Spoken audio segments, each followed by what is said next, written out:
안녕하세요. 이번 시간에 저희가 챕터 1 발달 심리학의 기초 부분부터 한번 보도록 하겠습니다. 1번에 발달 심리학의 개념과 특징 내용들이 나와 있는데요. 자, 발달의 의미, 양가로 1번에 발달의 의미가 나와 있죠. 기출이 엄청 많이 되고 있죠. 발달이란 무엇인가? 이것에 대한 시험이 이제 많이 출제되고 있다라는 겁니다. 내용 하나하나가 다 중요하기 때문에 한번 읽어보도록 하겠습니다. 동그라미 1번 중요하죠. 수정에서부터 사망에 이르기까지 이 단어가 중요해요. 수정부터 사망. 사망에 이르기까지 전생의 단계에 걸쳐 계속적으로 일어나는 뭐예요? 변화. 변화의 양상 과정. 이것이 발달이다. 2번 지적, 정서적, 사회적, 신체적 측면 등 중요한 단어가 뭐예요? 전인적인 측면. 그죠? 모든 것이죠. 모든 것. 전인적인 측면에서 변화하는 것. 이것이 발달이다. 3번에 인간은 근본적으로 미완성의 존재로서 풍부한 가소성을 가지고 있다. 이러한 가소성은 발달의 주요 특성이다. 라고 하는 또 중요한 개념이 나와 있어요. 이것은 이제 이따가 가보면 이제 그 박스 안에, 지식인 박스 안에 나와 있는데, 가소성이라고 하는 것은요, 어떤 자극을 받으면 물체가 형상이 변형되는 것을 가소성이라고 하는데요. 발달에서의 가소성은 그럼 무엇이냐? 이것은 예를 들어서 이제 손상을 입었어요. 오랜 동안 빈곤이나 질병으로 인해서 어느 신체의 어떤 부분에 있어서 손상을 입어도 이후에 환경이 개선되면 다시 최적의 상태로 전환될 수 있다라고 보는 게 발달에서 보는 가소성입니다. 참 좋은 이야기죠. 손상을 입었어도 나중에 회복될 수 있다. 이런 이야기입니다. 그래서 이 가소성과 관련해서는 뇌의 가소성, 그죠? 뇌에 대한 어떤 가소성의 이야기가 많이 나오죠. 그래서 뇌의 일부분이 손상되더라도 다른 뇌세포에서 그 역할을 대신하거나 하면서 회복될 수 있다라는 것들을 보여주는 것. 그것이 이제 가소성의 개념이다라고 정리해 보시면 좋겠습니다. 4번 전체적인 발달 과정은 어떤 특징의 양적 증대 및 기능적인 발달 등의 긍정적인 변화와 양적 감소 및 쇠퇴 등의 부정적인 변화가 함께 포함된다. 여기에서 중요하죠. 이것을 잘못 알고 계실 수 있잖아요. 그쵸? 어떤 긍정적인 변화만 발달 아니야? 라고 생각할 수 있는데 그것이 아니라는 거예요. 양적으로 증대하는 것, 기능적으로 발달하는 것, 이러한 긍정적인 변화도 발달이지만 양적인 감소, 쇠퇴, 이것도 발달에 들어간다라는 거예요. 5번 인간 발달에 의한 변화는 양적, 질적 변화, 또 상승, 하강 다 포함되죠. 6번 발달적 변화의 과정에는 신체, 운동기능, 사고, 언어, 성격, 사회성 등이 다 포함된다. 발달의 각 영역은 서로 영향을 주고받아요. 그죠? 인지 발달이 어떤 사회성 발달에 영향을 주기도 하고 성격 발달이 사회성 발달에 영향을 주기도 하고 이렇게 서로 영향을 주고받는 복합적인 관계에 있다. 발달은 이전 경험의 누적에 따른 산물이다. 이전에 어떤 발달을 했느냐에 따라서 이후 발달에 영향을 받는 거죠. 그래서 이전 경험의 누적에 따른 산물이며 삶의 중요한 사건이나 경험이 발달상에 큰 변화를 가져올 수 있다. 한 개인의 발달은 역사적, 사회적, 문화적 맥락의 영향을 모두 받고요. 인간 발달의 모든 단계에 긍정적인 변화와 부정적인 변화가 모두 존재한다. 전통적인 관점에서는 발달을 어떻게 봤냐면요. 발달의 지향점은 성숙이다. 노화의 지향점은 죽음이다 라고 가정을 했어요. 전통적인 관점에서는. 근데 전생애적 발달 관점이 있어요. 이 전생애적 발달 관점에서는 모든 연령에서의 발달은 성장과 감소를 동시에 포함하고 있다 라고 설명을 하고 있다 라는 것도 알아두시면 좋겠습니다. 지식인에 나와 있죠. 가소성 개념 나와 있죠. 변화에 대한 역량이다. 긍정적 또는 부정적인 삶의 역량에 반응해서 변화하는 것. 가속성은 변화예요. 변화. 유연성, 변화. 그래서 환경이 정상화되면 위축된 발달이 정상적으로 회복될 수 있다. 인간의 가소성은 전생애를 통해서 알려져 있고요. 근데 전생애 중에서 특히 언제 잘 나타나겠어요? 전생애 중에서 유아기와 아동기 이때 많이 가소성 발달하겠죠. 많은 발달적 가소성을 갖는 시기라고 할 수 있다. 회복이 더 빠르잖아요. 그렇죠? 2번 발달의 원리. 이 발달의 원리도 어렵지 않은데 기출이 많이 돼요. 그래서 알아두시면 좋겠습니다. 첫 번째로 일정한 순서와 방향성을 가지고 있죠. 그래서 상부에서 하부로 발달한다. 머리에서 발로 가는 거예요. 그래서 이것을 무슨 발달이라 그래요? 두미 발달이라 그러죠. 중심에서 말초로 가죠. 손끝, 발끝 이렇게. 이것을 뭐라 그래요? 이것을 근원 발달이다 라고 하죠. 그래서 심장에서 손가락 이렇게, 대근육에서 소근육 이렇게 가죠. 이 근원 발달. 전체 운동에서 특수 운동으로 간다. 이것은 세분화 발달. 미분화에서 분화로 가겠죠. 이렇게 일정한 순서 방향성을 가지고 있다. 그리고 연속성을 가지고 있어요. 발달은 전생애를 통해서 지속되며 연속적으로 진행돼요. 그런데 중요한 게 하나가 있죠. 발달의 속도는 일정하지 않아요. 이게 중요한 또 특징이에요. 연속적인 과정이지만 속도는 일정하지 않다라는 거죠. 이것은 무슨 이야기예요? 발달은 시간적 연속선에서 일어나지만 변화가 특히 많이 이루어지는 시기가 있잖아요. 그렇죠? 그것을 이야기하는 거죠. 그래서 키는 평생 동안 동일한 비율로 크는 것이 아니라 성장 급등기에 특히 많이 크고, 뭐 신체 발달은 유아기 사춘기에 급격하게 발달하고, 이것을 설명하는 거겠죠. 이런 것들이 발달의 속도는 일정하지 않다라는 어떤 특징을 보여줍니다. 세 번째, 유전과 환경의 상호작용으로 발달을 합니다. 유전, 환경적 요인의 상호작용을 통해서 이루어지고, 그래서 성숙과 학습에 의존한다. 성숙은 뭐겠어요? 성숙은 경험이나 훈련과 관계없이 인간 유전적인 기제에 의해서 나타나는 거죠. 학습은 뭐의 후천적인 변화죠. 이것이 유전과 환경 요인, 상호작용. 4번, 개인차가 존재한다라는 거예요. 발달에는 개인차가 존재하면 발달의 속도나 진행 정도가 동일하지 않잖아요. 이건 우리가 많이 경험을 했죠. 발달은 평균적인 발달 속도가 존재하지만 모든 개인이 같은 발달 패턴을 보이는 건 아니에요. 모든 영역에서 빠른 발달을 하는 조숙한 아동이 있어요. 반면 말이 아주 늦거나 신체 발달이 더딘 아동도 있어요. 그렇죠? 그래서 개인이 보이는 발달의 양상과 속도는 다르다. 개인차가 존재한다라는 거죠. 5번, 분화하는 거 그리고 통합하는 거, 이 과정을 거친다라는 겁니다. 발달은 점진적으로 분화해가고 전체적으로 통합해가는 과정이다. 신체, 인지, 성격 등 각 측면의 발달은 밀접한 상호작용하면서 통합된다. 또 점성의 원리, 성장하는 모든 것은 기초 안에 따라 부분적으로 발달하며 특정 단계의 발달은 이전 단계 성취 발달 과업의 기초에서 그 다음 발달 이루어지는 거. 이것을 점성의 원리라고 하죠. 발달은 기초 위에서 이루어진다라는 거예요. 그래서 특정 단계 발달은 이전 단계 발달 성취의 영향을 받게 되겠죠. 또 결정적 시기가 존재한다. 이것도 중요한 이야기죠. 신체 및 심리가 발달하는 가장 용이한 시기가 있다. 이 시기를 놓치면 발달 과업 획득의 효율성이 떨어진다. 이런 특징들을 갖고 있는 게 발달의 원리예요. 잘 알아두세요. 일정한 순서 방향, 연속성. 이런 것들 기출이 많이 되니까 알아두시면 좋겠습니다. 그 다음에 양가로 3번을 보시면 발달에 영향을 미치는 요인을 발테스가 이제 이렇게 설명을 하고 있습니다.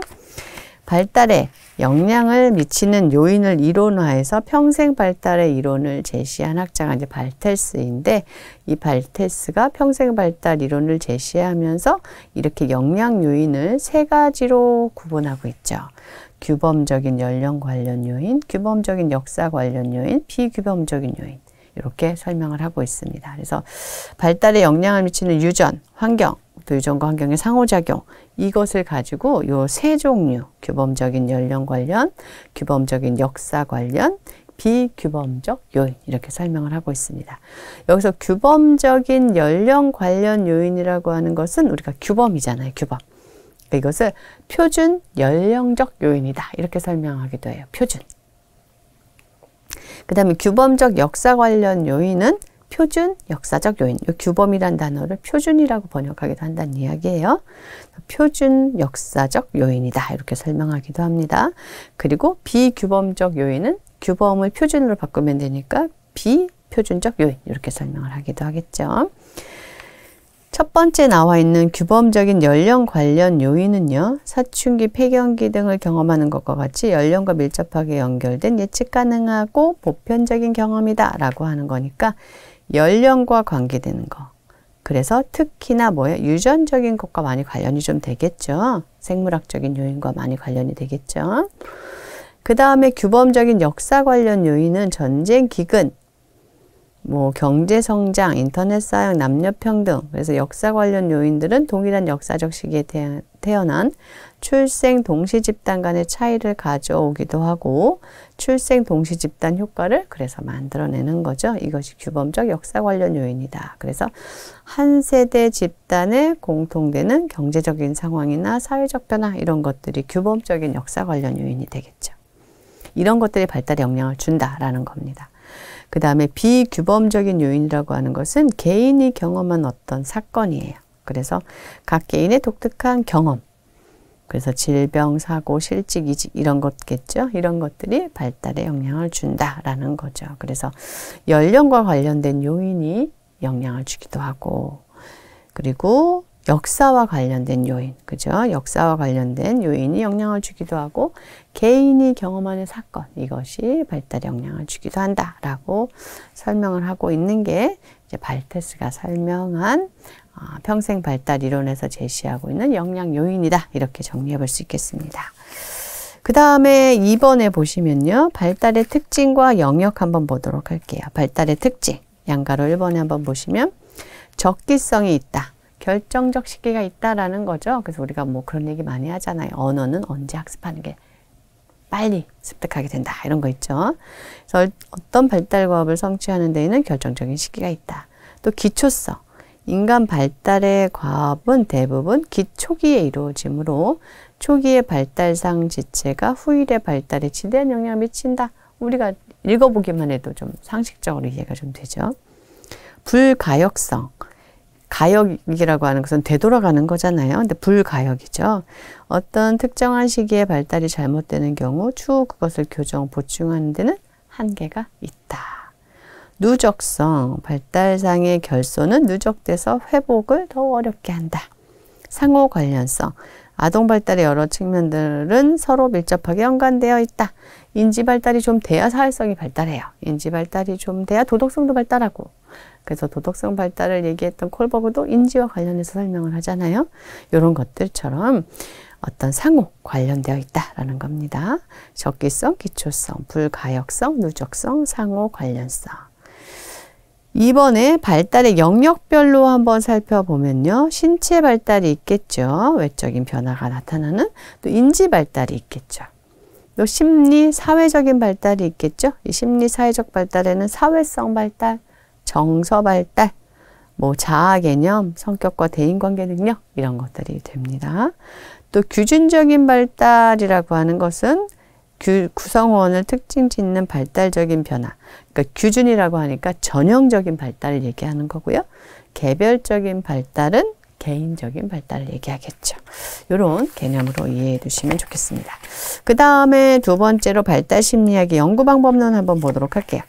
발달을 연구할 때, 그러니까 인간을 연구할 때 연구, 과학, 그러니까 심리학의 영역이 이제 과학의 영역으로 들어온 것이 우리가 이제 이 연구를 진행하는 거죠. 그래서 이제 연구들을 과학적인 방법으로 진행을 해요. 그래서 연구 방법론이라고 하는 게 이제 이 내용에 포함이 되죠. 자, 과학적인 연구 한번 보면요. 발달 심리학의 개념. 발달 심리학은 연령에 따른 체계적인 변화. 발달 심리학은 다학문적이에요. 인류학, 생물학, 가정학, 심리학, 사회학 등 다양한 학문 분야에서 이루어진 연구 성과들을 종합적으로 연구하는 응용학문에 들어가는 게 발달 심리학입니다. 또 발달 심리학은 규준적인 발달과 개별적인 어떤 발달 수준을 진단한다. 규준적으로, 전형적으로 발달한 수준, 개별적인 발달 수준, 이것을 다 본다는 거죠. 과학적인 연구의 과정을 한번 보면요. 이제 과학적으로 연구를 진행할 때 어떻게 하느냐. 먼저 문제를 제기하겠죠. 문제가 무엇이냐. 그 다음에 그것과 관련된 요인을 발견해요. 그런 다음에 그것을 검증해봐요. 이제 검증. 그런 다음에 내가 이 어떤 문제 제기한 것에 대한 어떤 가설, 수락, 뭐 기각 이것들을 결정하게 된다라는 거예요. 3번. 과학적인 연구의 요소, 개념. 과학적인 연구의 요소에는 개념이라는 어떤 게 있고, 그 다음에 이론이라고 하는 게 있고, 변수라고 하는 게 있어요. 그 다음에 뭐 가설이라는 개념도 있고, 그래서 이런 지금 과학적인 연구에서 사용하는 어떤 요소들, 개념들을 설명하고 있는 겁니다. 첫 번째로 개념이라고 하는 것, 개념이라고 하는 것은 연구 문제에 포함된 어떤 추상적인 표현이다 이렇게 생각하시면 돼요. 그래서 개념이라고 하는 것은 기억해 보시면 현상을 설정하고 예측하기 위한 명제나 이론의 전개에 있어서 그 밑바탕을 이루는 역할을 하는 추상적인 표현, 개념. 어떤 개념에 대해서 내가 연구하는 거죠. 개념. 그래서 추상적인 표현이에요. 개념은. 그래서 이 개념의 기능은 현상에 대한 이해, 연구 방향을 제시하기 위해서 하는 거고, 개념의 조건은 한정성, 명확성, 통일성, 범위의 고려, 체계적인 고려, 체계적인 의미. 그래서 개념은 개념적인 정의와 조작적 정의가 있는데, 여기서 지금 중요한 건 무엇이냐면요. 개념이란 무엇이냐? 추상적인 표현이다. 이거고요. 이 개념과 관련해서 알아두셔야 되는 건 개념적인 정의가 있고 조작적인 정의가 있어요. 근데 우리가 연구에서 많이 사용하는 것은 이 조작적인 정의입니다. 자, 개념적인 정의라고 하는 것은요. 추상적인 개념을 사전에 동의된 언어로 정의하는 게 개념적인 정의예요. 우리가 개념이라고 하는 게 나왔죠? 개념은 추상적인 표현이라고 그랬어요. 어떤 것들에 대한 추상적인 표현. 이 개념에 대해서 개념적인 정의를 할 수 있고요. 이 개념에 대해서 추상적인 정의를 할 수가 있어요. 조작적 정의를 할 수가 있죠. 그죠? 조작적 정의. 그래서 어떤 하나의 개념, 어떤 하나의 개념에 대해서 그것은 무엇이다 라고 개념적인 정의를 할 수 있고, 그 다음에 조작적인 정의를 할 수가 있어요. 그래서 개념적인 정의는 연구 대상이 되는 사람 또는 사물의 형태, 속성, 다양한 사회적 현상들을 개념적으로 정의하는 거다. 사전적인 정의를 이야기한다. 그래서 세 번째 점에 보시면 개념적인 정의는 정의하는 것에 대해서 특성이나 자질을 지적해야 하는 반면 그것과 구별되는 것에 대해서는 배타적으로 정의가 되겠죠. 그래서 단정적이고 중의적인 의미를 띠면 안 된다 이거고요. 조작적인 정의는요. 이게 이제 개념적인 정의가 좀 추상적인 거잖아요. 그죠? 이게 좀 추상적인 거잖아요. 조작적인 정의는 측정 가능하도록 구체화시킨 거예요. 측정 가능하도록. 이거는 측정을 할 수가 없잖아요. 추상적인 것은. 그래서 그것을 측정 가능하도록 구체화시킨 거. 이게 조작적 정의에 해당이 됩니다. 그래서 연구를 진행하려면 어떤 개념, 내가 연구를 진행하려고 하는 어떤 개념이 있는데 이것에 대해서 그것은 무엇이다 라고 개념적인 정의를 하고 나서 그것을 다시 조작적으로 정의를 해야 측정 가능하게 됩니다. 그래서 그 과정을 거치게 되죠. 그래서 여기 나와 있죠. 성별, 남녀, 신앙심, 종교, 의식, 참여 횟수, 서비스 만족도, 재이용 의사, 유무, 소득, 월, 급여에. 그래서 측정 가능하도록 한 게 뭐예요? 신앙심이라고 하는 걸 뭐라고 지금 조작적 정의를 했냐면 종교, 의식, 참여 횟수. 이러면 측정 가능하잖아요. 그렇죠? 서비스 만족도는 재이용 의사, 유무. 이렇게 한 거죠. 소득이라고 하는 것은 월, 급여. 이렇게 조작적, 측정 가능하도록 구체화한 게 조작적 정의의 개념입니다. 그래서 조작적 정의의 두 번째 점에 보시면 실행 가능하고 관찰 가능한 조작을 좀 더 명확하게 표현한 용어로 구성된 것. 확인이 가능한 정의에 불과하다. 확인하고자 하는 의미의 정확한 전달, 행동의 지침이 되는 기능으로서 재생 가능성을 특징으로 한다. 조작적 정의는 조사 목적과 관련해서 상당히 실용적인 측면을 포함하고 있는 것. 이것이 조작적 정의의 특징입니다. 그래서 이 조작적 정의는 연구자마다 다를 수도 있죠. 이것이 이제 조작적 정의가 되겠습니다.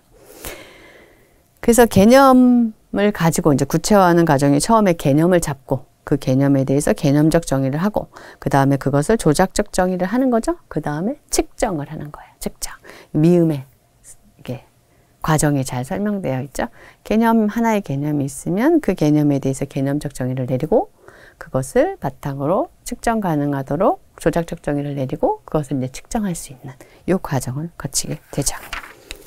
그 다음 이론이라고 하는 게 있습니다. 이론이라고 하는 것은 어떤 미래에 일어날 사건을 예측할 뿐 아니라 과거에 일어났던 사건을 설명할 수 있는 논리적 진술. 이론은 어떤 진술이에요. 논리적인 진술이에요. 그래서 이론의 의미, 경험적으로 검증 가능하고 어느 정도의 법칙적인 일반성을 포함하는 체계적 연관성을 가진 일련의 진술. 그래서 진술이라는 단어가 중요합니다. 진술이다. 그래서 이 이론을 통해서 과학의 주요 방향을 결정하고 또 사실의 예측 및 설명을 하고 지식을 확장하고 지식의 결함을 지적하기도 하고 이게 이론이다. 그 다음에 3번에 변수라고 하는 게 있죠. 변수라고 하는 것은 변수는 두 가지 또는 그 이상의 값으로 경험적으로 분류할 수 있는 개념이다. 그래서 변수는 한 연속선상에서 둘 이상의 값을 가지는 것, 변하는 값, 이게 변수예요. 변하는 값, 이게 변수입니다. 그래서 예를 들어서 이런 것들이 변수가 되죠. 예를 들어서 뭐 사회 경제적 지위하면 뭐 상중하 이렇게 나누기도 하잖아요. 이런 것들이 변수가 됩니다. 그래서 연구 대상의 경험적 속성을 나타내는 동시에 그 속성에 계량적인 수치, 계량적인 가치를 부여할 수 있는 개념을 의미한다. 사상에 대한 계량적인 수치, 계량적인 가치가 부여된 속성, 상징이라고 할 수 있다. 그래서 변수는 정확한 개념은 어떻게 되냐면요. 두 가지 또는 그 이상의 값으로 경험적으로 분류할 수 있는 개념이다. 이렇게 설명을 하죠. 또는 한 연속선상에서 둘 이상의 값을 가지는 것. 이것을 변수다. 이렇게 정의를 내립니다. 변하는 값, 둘 이상의 값을 갖는 것, 변하는 값, 이게 변수다. 니은, 기출이 많이 되는 건 뭐예요? 이 변수에서 이 변수의 종류, 이것이 기출이 되고 있죠. 그래서 독립변수, 종속변수, 통제변수, 매개변수, 외생, 선행, 억압, 왜곡변수, 이 특징들을 좀 알아두셔야 합니다. 먼저 독립변수라고 하는 것은 원인적인 변수, 가설적인 변수, 일정하게 전제된 원인을 가져다주는 기능을 하는 변수다. 그래서 원인 변수, 우리가 독립변수 하면 이렇게 원인이 되는 변수. 그것에 영향을 받는 변수가 종속변수 이렇게 얘기하죠. 그래서 독립변수, 영향을 주는 변수예요. 그래서 원인 변수가 되고 가설적인 변수가 되고 원인 변수, 예측 변수 이렇게 또 설명이 돼요. 그 다음에 그것에 영향을 받는 것이 종속되어 있는 거죠.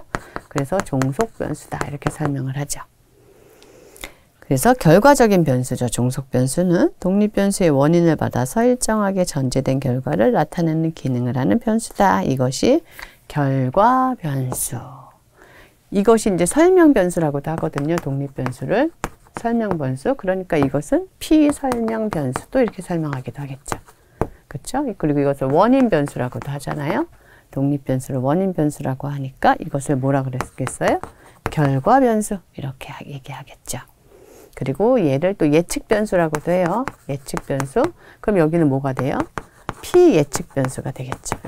이렇게 설명이 됩니다. 피예측 변수. 이런 것들이 이제 독립 변수와 종속 변수가 된다. 그래서 어떤 A라는 약이 우울증을 치료한다 라고 하면 A라는 약이 독립 변수가 될 거고 우울증이라고 하는 게 종속 변수가 되겠죠. 이 A가 영향을 주는 거니까, 영향을 받는 거니까 이렇게 설명이 되는 게 독립 변수, 종속 변수 개념입니다. 그 다음 통제 변수가 있어요. 독립 변수와 종속 변수 간의 관계를 명확하게 하기 위해서 그 관계에 영향을 미칠 수 있는 제3의 변수를 통제하는 거예요. 우리가 A라는 신약이 우울증에 미치는 영향을 우리가 연구하려고 할 때 A라는 신약이 우울증에 미치는 영향을 연구하려고 할 때 다른 어떤 변수들이 이 우울증에 영향을 주면 안 되잖아요. 이 연구에 영향을 주면 안 되잖아요. 그렇게 영향을 줄 수 있는 변수를 통제하는 거예요. 그게 통제 변수입니다. 그래서 독립 변수와 종속 변수의 관계에 영향을 주는 독립변수와 종속변수의 관계에 영향을 주는 제3의 변수, 이것을 통제변수라고도 하고요. 이것을 통제해야 되겠죠. 이것이 통제하는 변수가 통제변수다라는 겁니다.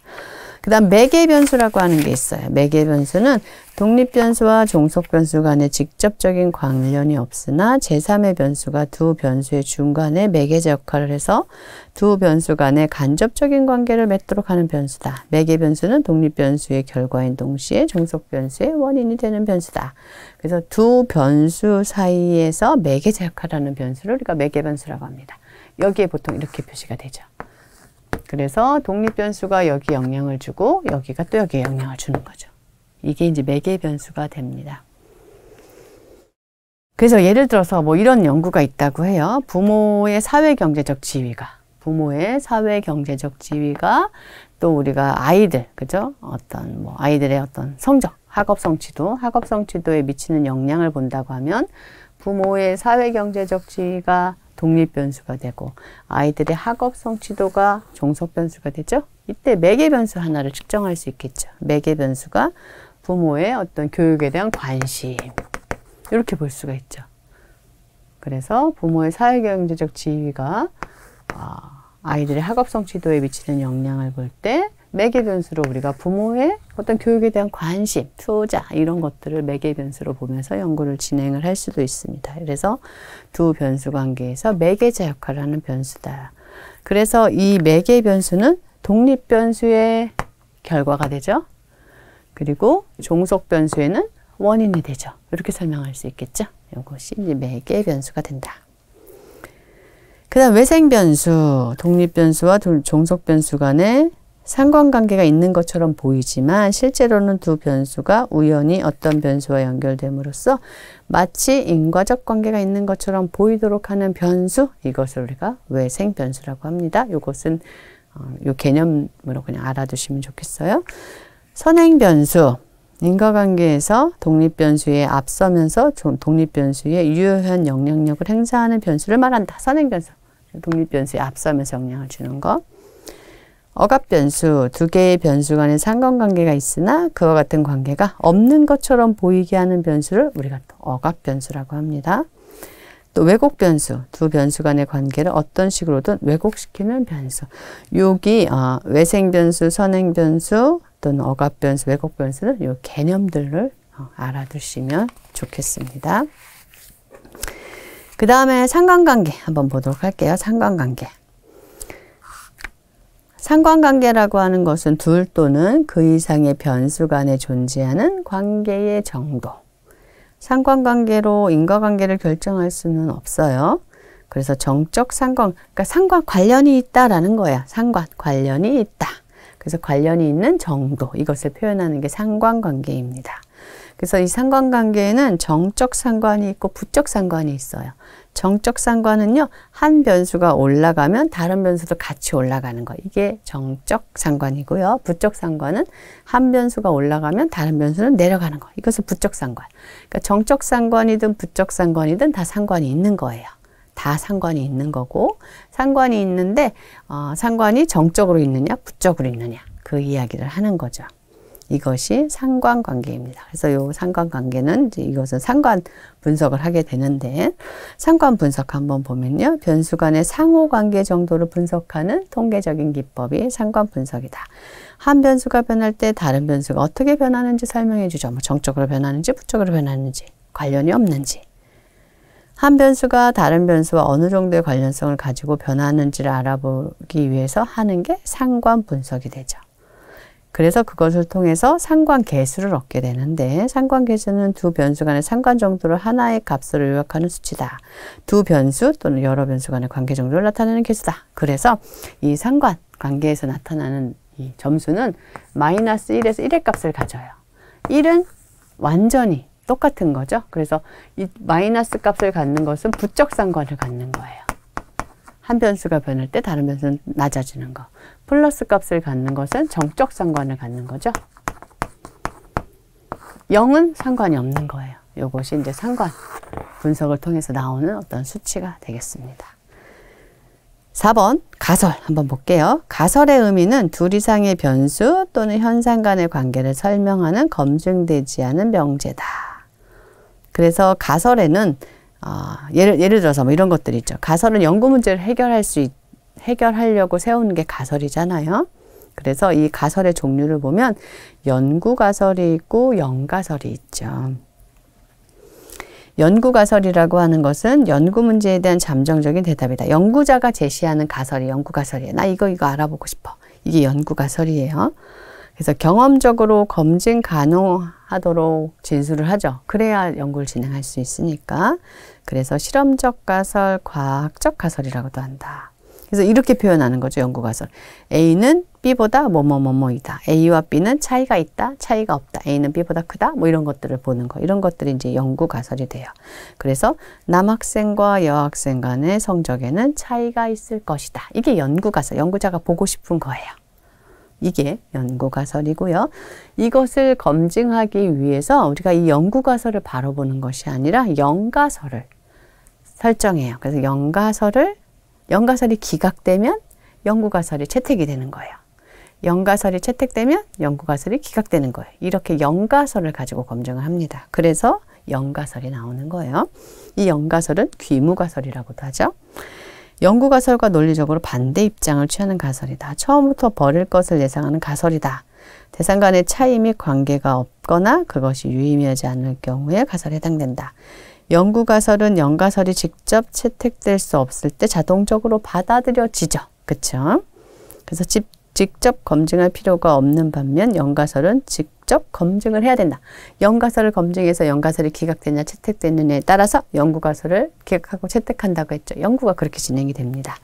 그래서 예를 들어서 이런 거예요. 남학생과 여학생 간의 성적에는 차이가 있을 것이다 라고 내가 연구가설을 세웠다면 그것에 대한 연가설, 귀무가설은 남학생과 여학생 간 성적에는 차이가 없을 것이다. 이게 연가설이 돼요. 그래서 이 연가설을 검증하는 거예요. 검증해서 얘가 기각되면 차이가 있다라는 연구가설이 채택이 되는 거고, 이 연가설이, 이 귀무가설이 채택이 돼버리면, 차이가 없다가 채택이 돼버리면 나의 연구가설이 기각이 되는 거죠. 그렇게 연구를 진행합니다. 그것이 연구가설과 연가설의 개념이다 라고 정리하시면 좋겠습니다. 그 다음 디귿, 가설의 조건 한번 보도록 할게요. 가설은 이론적 토대가 있어야 돼요. 그리고 검증 가능해야 돼. 이거 아주 중요한 특징이에요. 예전에는 이 가설에 대해서 옳은 것, 가설에 대한 설명이 옳은 것, 옳지 않은 것, 이것이 기출이 많이 됐는데 최근에는 그것이 기출이 많이 되진 않고 있어요. 하지만 예전에 많이 기출됐기 때문에 알아두시면 좋겠어요. 그래서 가설은 이론적인 근거를 토대로 해야 하고 경험적인 검증이 가능해야 하고요. 또 구체적이어야 되고요. 현상과 관련성을 가져야 합니다. 간단해야 돼요. 측정, 계량화가 가능해야 되는 거예요. 그리고 광범위한 범위에 적용 가능해야 돼요. 하나만 볼 게 아니라. 가설은 둘 또는 셋 이상 변수의 상관관계 방향에 대해서 한정적으로, 몇 개의 요인에 대해서 한정적으로 밝혀야 하고, 가설은 연구자의 가치, 편견, 주관적인 견해에서 벗어나 가치 중립적이어야 되고, 가설은 조건문 형태의 복문으로 나타나야 한다. 복문이라고 하는 것은 한 문장에 다른 문장이 종속되어 있는 것을 이야기하죠. 그래서 뭐 만약 A면 B다라고 하면 A가 진실이면 B가 진실이 되는 거죠. 이런 형태로 나타난다는 거예요. 그래서 가설은 조건문 형태의 복문으로 나타난다. 이런 특징들을 가지고 있다까지 가설의 특징을 정리해 두시면 좋겠습니다. 네, 이렇게 해서 이번 시간에 저희가 발달심리학 첫째 시간이었는데 발달심리학의 개념과 특징, 아주 중요한 내용들 한번 살펴봤고요. 또 연구 방법과 관련한 기본적인 어떤 이론적인 개념들과 가설의 내용까지 한번 살펴보았습니다. 수고하셨습니다.